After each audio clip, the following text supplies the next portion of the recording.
জীবন আর রাখতাম না, জীবন আর রাখতাম না, জীবনটাই আর রাখতাম না, জীবনটাই আর রাখতাম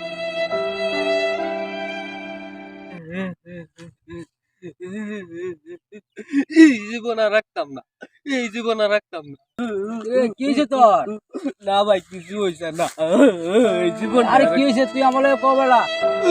আমার ভিডিও ভাইরাল হয়, আমার ভিডিও ভাইরাল হয় না, এই জীবনটা রেখে লাভ নাকি? এ বেটা ব্যাক কর, তোর মরণ লোক বেটা, তুই যদি মই রে যাস তোর ভিডিওটা ভাইরাল হইব কেমনে? বাচ্চা থাকতে ভিডিও ভাইরাল হইব? মানুষ অনেক নিষ্ঠুর, এই গরিবের ভিডিও কেউ দেয় না। আমাদের সোহেল মনিট্যাক্স পাইছে, আপনার তার জন্য দোয়া করবেন, তার জন্য সাপোর্ট করবেন। হ্যাঁ, তার ভিডিও যেন ভাইরাল হয় এই জন্য দোয়া করবেন। সে আমার মতোই একটা অসহায় মানুষ।